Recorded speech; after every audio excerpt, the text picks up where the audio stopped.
मेरा भेद न जाने, हाय जगत धोखे में रहा, जगत धोखे में रहा। भारतवासियों, मेरे मिलने वालों, दोस्तों, अगर मैं जिंदगी में दीवाना हुआ, पागल बना, खोज की, ऐसी बानियां दाता ने इस तरह से लिखा, स्वामी जी ने कह दिया, नहीं खालिक मखलूक न खलकत कारण काज, वहां नहीं दिक्कत राम रहीम करीम न कृष्ण अल्लाह रसूल खुदा न होते पी मरीज, ऐसी बानियां कह दी।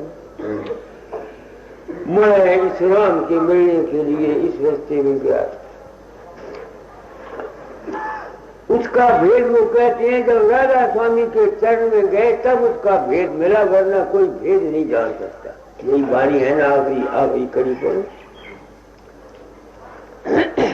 नेति नेति कोई कहे, एति कहे कोई, एति कोई नहीं, चतुराई गई खोए, जब सतगुरु भय सहाय, राधा स्वामी चरण गहा। यहाँ लिखा हुआ जब सदगुरु पे सहाय तब उस मंदिर पर पहुंचा। मैंने प्रण किया था अपनी जिंदगी में कि जो मेरा अनुभव होगा मैं कह जाऊंगा।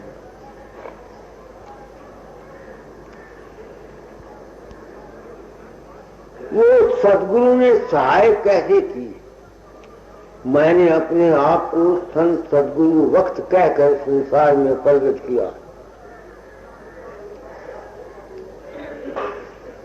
मैं अपनी ड्यूटी पूरी कर जाना चाहता हूं।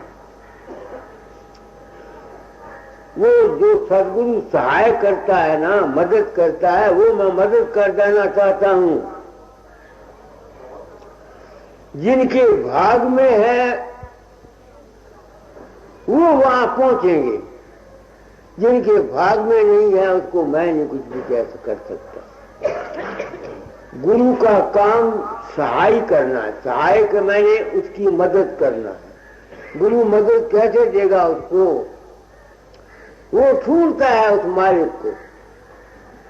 कौन चीज छूटता है, उसकी अकल छूटती है, उसकी बुद्धि छूटती है, यही छूटती है, बुद्धि छूटती है। तो बुद्धि को साफ कर देता है सदगुरु। जिसकी बुद्धि साफ होगी वो वहां पहुंचे। क्योंकि मैंने प्रण किया था, मैं अपना अनुभव कह जाऊंगा, इसलिए कहता हूं। पहली बात, छोटी उम्र में सनातन से ख्याल मिला था कि वो भगवान राम में आया हुआ है, कृष्ण में आया हुआ है। तो मैं राम और कृष्ण की मूर्ति को अपने सामने बनाकर उससे प्रेम करता था।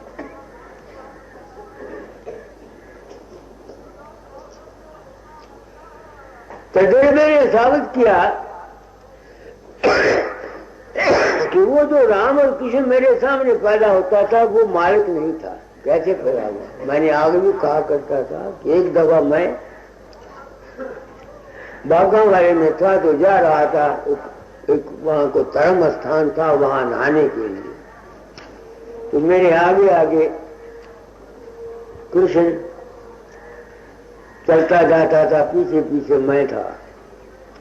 जब वापस आया तो रास्ते में गोबर पड़ा था, गोबर। तो मूर्ति कहती है गोबर खा ले, मैंने गोबर खा लिया।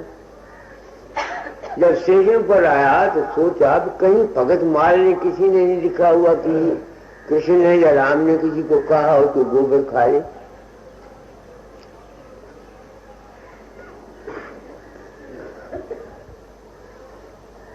मैंने कहा ये मालिक नहीं। क्योंकि रामायण से ख्याल मिला था नाना भांति राम अवतारा, रामायण शतकोट अपारा, इसलिए मैं 24 घंटे लगातार रोया मुझे राम मिल जाए आदमी के रूप में। एक एक दृश्य था जो दाता के चरणों में ले गया। उन्होंने यह संत मत दिया, फिर दाता के रूप को अपने अंदर प्रकट करने लगा राम समझकर। वो रूप मेरी मदद करता था हर जगह, जहां कहीं मुसीबत आती, लड़ाई के मैदान में या कहीं जो कुछ भी होता, मेरी जिंदगी इस खबर में गुजर गई। तो वो जो ये बानियां ऐसी हुई है स्वामी जी की, तो मेरे दिल में ये कुरीद होती थी कि वो जो संत मत राजा था वो मत कहता मालिक का रूप ये निज रूप, उसको देखना चाहता था, तो होया करता था। उन्होंने 1918 में मुझे ये काम दिया था, कहा था तुझको वो निज रूप सत्संगों के रूप द्वारा मिलेगा, सदगुरु सत्संगों के रूप में मिलेगा। नाम दिया करो, सत्संग कराया करो। उम्र गुजर गई। तुम लोगों ने तेरे ने बताया मुझे कि जो रूप मेरे अंदर प्रकट होता था दाता दयाल का, वो मालिक नहीं था। कैसे?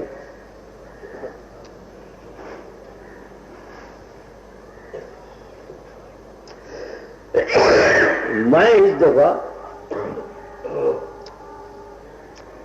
दिल्ली गया, वहां दौरे पर गया। वहां एक हजारी सिंह सूबेदार है जिसकी बाबत मैं किताबों में लिखा करता हूं कि उसके अंदर मेरा रूप प्रकट होता है। उसने अपना वाक्य सुनाया, मुझे भी सुनाया, दयाल दास को औरों को सुनाया। उसको यहाँ दर्द थी पीठ में,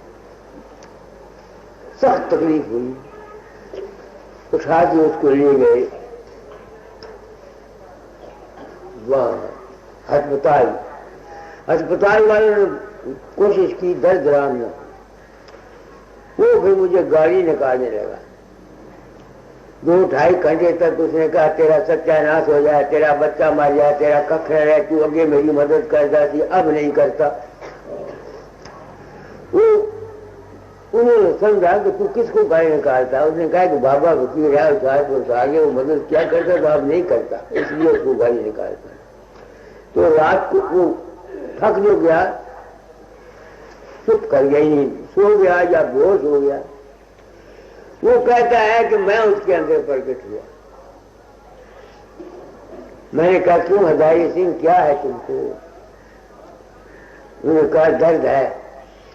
वो कहता है मैं उसको ले गया गंगा के किनारे, वहां पानी था ठंडा, सर्दी बहुत थी, लोग भी आए और कहते ये मर जाएगा। आपने नहाया तो नहीं? तौलिया लेकर पानी दरिया में डूब के मेरे सारे जिस्म पर तौलिया मार दिया। और जब फिर मुझे होश आई, मुझे कोई दर्द नहीं था।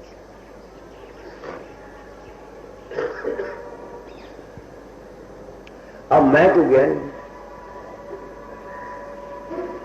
मुझे तो पता नहीं, न मुझे इल्म। ऐसे वाकयात में हमेशा आप लोगों को कहता रहता हूं कि मैं कहीं नहीं जाता, न मुझे पता होता। लोग अपने विश्वास से मुझको बना लेते और अपना काम कर जाते। तो ये साबित हुआ कि जिस ईश्वर को या जिस ठाकुर को हम किसी रूप में मानते हैं, वो जो खुदा है, वो जो ईश्वर हमारी मदद करता है, वो हमारा अपना ही विश्वास है। वो असली मालिक नहीं है, वो तो तुम्हारा पैदा किया हुआ विश्वास है।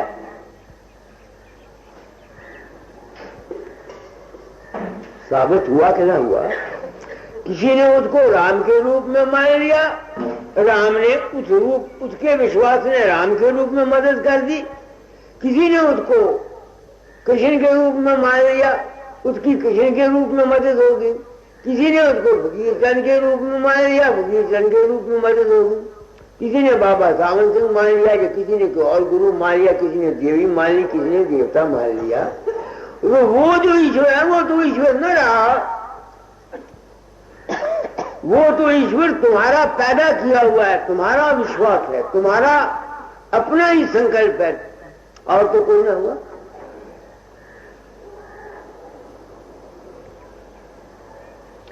अब मैं अपनी आत्मा से पूछता हूं, तूने उसको बचा लिया? उसने मेरी बात पर विश्वास कर लिया कि बाबे ने कहा है मनोकामना तेरी पूर्ण हो। नहीं समझ में आती है? ऐसे ही और कितने केस मैं रोज किताबों में लिखता हूं। ये तो हाल के 2 वाकयात अभी के हैं ना, और बथेरे केस मेरे पास रोज आते हैं, चिट्ठियां आती हैं। कोई कहता है बाबा तूने ये कर दिया। तो अब मैं अपनी आत्मा से पूछता हूं, सन तू तो निकला था मालिक को मिलने के लिए, तू बता जाता है किसी कहते? नहीं, वो कौन जाता है? वो तुम्हारा अपना ही है। तो मैंने प्रण किया था, अपना अनुभव कह जाऊं तो मैं कहता हूं कि है इंसान, इस दुनिया में मालिक तो रहा दरकिनार। अगर तू दुनिया में सुख चाहता है या शांति चाहता है, दुनिया की चीजें चाहता है, तो अपने विश्वास कर और अपने आस को ठीक कर। जैसी तेरी आस होगी, जैसा तेरा विश्वास होगा, तेरे ख्याल में बड़ी भारी ताकत। ये कहना चाहता हूं। उस राम को मिलना तो नानक कोटल में को नारायण जिन चीत होगा, मगर दुनिया के इस संसार के व्यवहार के लिए क्या राज है, क्या भेद है? दाता ने कहा था तालीम को बदल जाना वजीर चंद चोरा छोड़ने से पहले। वो ये है कि ऐ इंसान, तेरे मन में बड़ी ताकत, जैसा तेरा ख्याल होगा वैसा तेरा हाल होगा। जैसी तेरी मति होगी, जैसी तेरी गति होगी, जैसी तेरी करनी होगी, वैसी तेरी करनी होगी। तो जो आदमी इस दुनिया में सुखी रहना चाहते हैं, इस दुनिया के कारोबार में, उनको क्या चाहिए कि वो अपने ख्याल को, अपनी आस को, अपने विश्वास को ठीक रखें।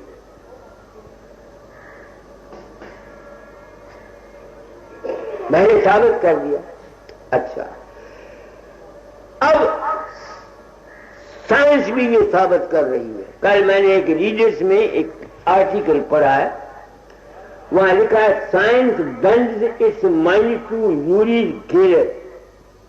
यूरी गेलर कोई नौजवान लड़का है, 28 साल का, इसराइल का है। ये उसकी फोटो है। ये छोटी उम्र से ही साधन किया करता था। साधन किसी लोहे को हाथ लगा देता, वो टेढ़ा हो जाता। तो उसने टेलीविजन पर भाषण दिया। तो जिन जिन शख्सों ने टेलीविजन पर यूरोप में उसका भाषण और उसकी शक्ल सुना, अगर उनके हाथ में चमचा था तो चमचा टेढ़ा हो गया। हाँ, औरतों के जहां बैंगल थे कड़े, वो टेढ़े हो गए। किसी के हाथ में काचू था, वो काचू टेढ़ा हो गया। ऐसा लिखा है इसमें। तो साइंसदान जो फिजिक वाले हैं वो हैरान हैं, वो हैरान हैं। तो फिजिक वाले अब ये इसमें लिखा साबित करते हैं, वो ये साबित करते हैं कि उसके यकसुई में, उसके मन के ख्याल में इतनी ताकत है। तो साबित हुआ कि जिस्मानियत से बढ़कर इंसान का मन का ख्याल बहुत जबरदस्त है। साबित हुआ कि न हुआ? यही दाता दादा सारी जिंदगी लिखते गए, जैसा ख्याल वैसा हाल, जैसी मति वैसी गति, जैसी करनी वैसी भरनी। यही मैं कहा करता हूं कि अपने ख्याल को ठीक रखो। दुनिया में तुमको मैं यूं भी मिसाल दिया करता हूं कि रात को सपने में तुम डर जाते हो, तुम्हारी जुबान हिलती है, बड़बड़ाते हो, किसी को मुक्का मारते हो, तुम्हारा हाथ हिल जाता है, रात को सपने में तुम ख्याली औरत बना लेते हो, उससे भोग करते हो, तुम्हारा बीड़ी निकल जाता है। तो ये साबित हुआ कि इंसान के मन में बड़ी भारी ताकत है, जिस किस्म का ख्याल लो वो हो जाएगा। अब जब हम ध्यान करते हैं, ख्याल करते हैं, खाए तुम राम का करो, गुरु का करो, कृष्ण का करो, मेरा करो, किसी का भी करो, वो तो एक जरिया है तुम्हारे ख्याल को, मन को इकट्ठा करने के लिए। तो जिस किस्म की आस, जिस किस्म का विश्वास, जिस किस्म का ख्याल आस रख करके तुम अभ्यास करोगे, वो जो तुम्हारी आस है वो पूरी होगी।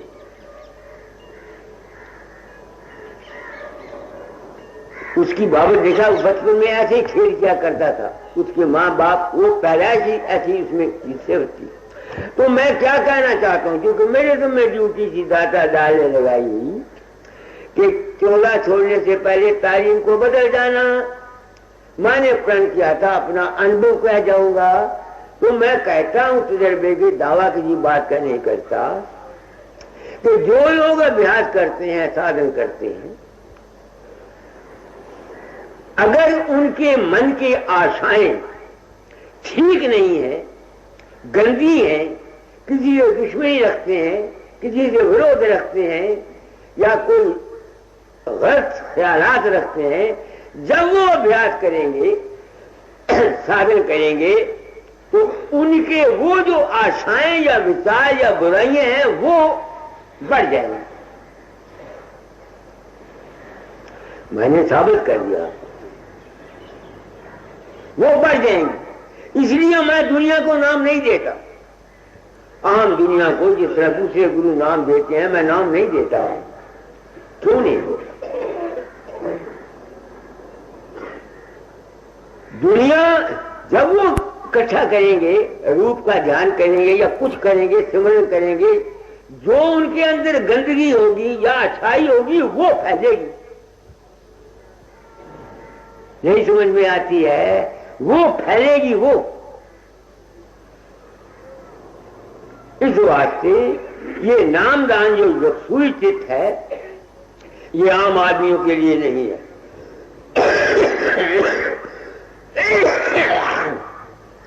ये उनके लिए है। विषयों से जो होए उदाता, परमार्थ की या मन आता, धन संतान प्रीत नहीं जाके, को जट फिरे साध गुरु। ये परमार्थ का नाम। मगर जो दुनिया चाहते हैं, उनको चाहिए वो सिमरन करें, वो ध्यान करें। अगर दौलत चाहते हैं तो दौलत की आस आके ध्यान करें। किसी काम में कामयाबी चाहते हैं, उस कामयाबी की आस आके ध्यान करें। यानी जिस किस्म की तुम आस लेकर के अभ्यास करोगे, साधन करोगे, वो तुम्हारी आस पूरी होगी। मगर हम लोग कभी कुछ आस करते हैं, कभी कुछ आस करते हैं, कभी कुछ करते हैं, कभी कुछ करते हैं। हमारी एक aim and object of life नहीं होता, इसलिए हम अभ्यासियों को नुकसान होता है। इसी वजह से मैं कहा करता हूं, आजकल के गुरु जो दुनिया को आम जो भी गया उसको नाम, वो नाम नहीं देते, उनको जहर देते। इस बात से काफी सत्संग करने के बाद साधन सीखना चाहिए। काफी सत्संग, पहले अपना मकसद बनाओ जिंदगी का कि तुम्हारा मकसद क्या है, एम एंड ऑब्जेक्ट क्या है तुम्हारा, तुम क्या चाहते हो, क्यों अभ्यास करते हो। मैंने अभ्यास किया था राम के मिलने के लिए, मेरा घर कहाँ है। तो मुझको तुम लोगों से इस तजर्बे से पता लग गया कि भाई ये तो मन का चक्कर है सारा, ये तो सारा मन का चक्कर है। अगर मैं इस मन के चक्कर में ही रहूंगा तो मैं जो मेरा अपना घर है वहां नहीं मैं जा सकता। इसलिए मैं इरादतन कोई सिद्धि शक्ति नहीं करता, स्वाभाविक हो जाती है दूसरे के विश्वास के मुताबिक। मेरी लाइन सिद्धि शक्ति की नहीं है। ये नहीं कि सिद्धि शक्ति गलत है, सिद्धि शक्ति हो सकती है, ख्याल में बड़ी ताकत है। अगर साईं बाबा वो निकाल सकता है, ऊंचा निकाल सकता है या कुछ कर सकता है, ये मुमकिन है, गलत नहीं।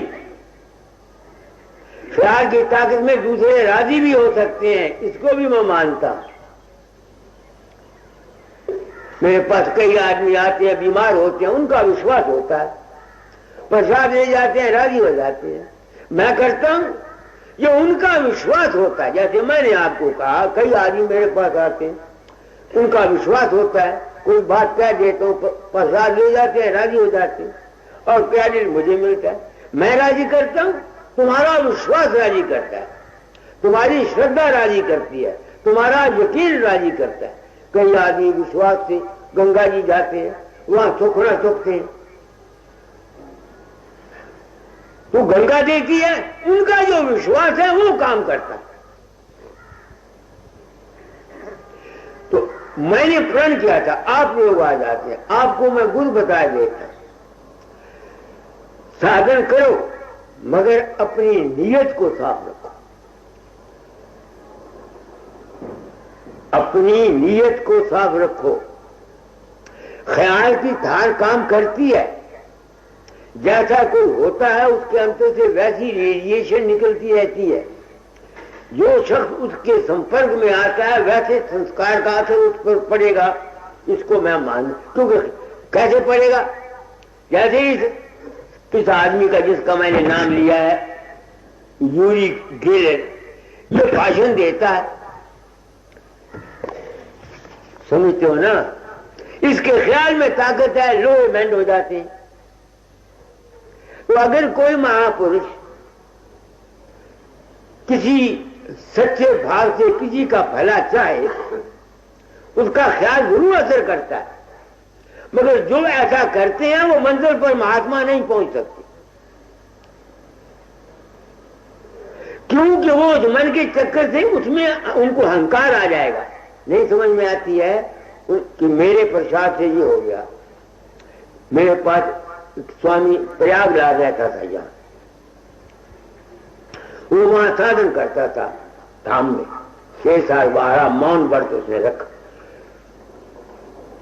उसमें ये ताकत थी कि 4 कोड़े उसने राजी कर दी, समझते हो? अब फिर उसको अहंकार आ गया, 4 कोड़ों की दस्तखत करा के मेरे पास भेजे। मैंने उनके नाम वगैरह सब इंसान बने में चुभवा दिए। उसकी अपनी फिर क्या हालत हुई, सब ताकत जाती रही और मन की हालत उसकी बिल्कुल खराब हो गई, बेचैनी आ गई। इस बात से जो साधन करते हैं, जो महात्मा इस साधन में फंसकर सिद्धि शक्ति में आके अहंकार में आ जाते हैं, उनका अंजाम जिंदगी खराब होता है। आपने सुना होगा, सांप का जो मदारी है, जो सांप के जहर को काटने वाला, वो सांप से ही मरता है। आमतौर से ये कहावत है, नहीं समझ में आती है।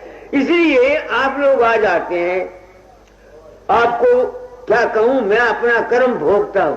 मैंने प्रण किया था, अपना अनुभव कह जाऊंगा। तो जब से मुझको ये यकीन हो गया तुम लोगों से कि असलियत ये मन की ये है, तो मैं मजबूर हो गया अपने घर जाने के लिए, क्योंकि ये मन जो है ये तो मेरा देश है नहीं। मैं कहीं और, मैं क्या सभी किसी और जगह से आए हुए, नहीं समझ में आती है। हम यहां तो आए नहीं हुए, मगर आप लोग दुनियादारों को तो घर की जरूरत नहीं, जहां मुझे जरूरत थी या जहां स्वामी जी को या गुरु नानक को या संतों को जरूरत थी, दुनिया को तो इसकी जरूरत नहीं। दुनिया तो सिद्धि शक्ति में फंस जाते हैं, कोई मान में आ जाता है, कोई बुजुर्गी में आ जाता है, कोई बुराई में आ जाता है। मैं नहीं आया, समझते मेरी बात को? तो मैं दुनियादारों को ये कहना चाहता हूं कि तुम अपने ख्याल को ठीक करो, अब इसी ख्याल के साथ तुम्हारा मुल्की जिंदगी है, इसी ख्याल के अंदर तुम्हारी घरेलू जिंदगी है, इसी ख्याल के अंदर तुम्हारी दुनियावी जिंदगी है। जैसा ख्याल है वैसा हाल है। जैसे इसी वास्ते संत हिंदू शास्त्र कहते हैं मन वचन कर्म से शुद्ध रहो, यानी ऐसे ख्याल पैदा करो जो तुम्हारे लिए कल्याणकारी है। जो आदमी अपने परिवार का बुरा चाहता रहता है, समझते हो ना, एक औरत है वो अभ्यास करती है 2-2 घंटे 4-4 घंटे, ठीक है, उसके बाल बच्चे हैं, लड़का को तंग करता है तो वो कहता है जा मर जाए तेरी सीढ़ी हो जाए, गुस्से में कहती है नहीं कहती, उसके ख्याल का तो उस लड़के को मार देगा। क्या कहा मैंने? ये साइंस का असूल है। इस वास्ते हमेशा सत्संग की महिमा गाई जाती है। सत्संग से मिलता क्या है? इंसान को सच्ची समझ मिलती है।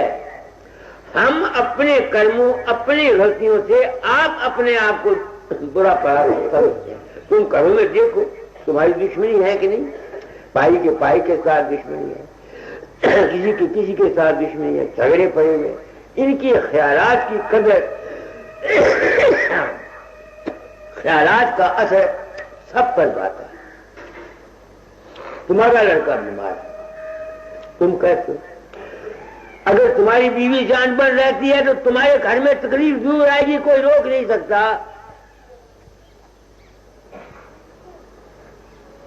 बुरा मानो या अच्छा मानो, जिसके घर में कया है, मियां बीवी की नहीं बनती है, घर में द्वेष रहता है, घर में बीमारी भी आएगी, मुसीबत भी आएगी।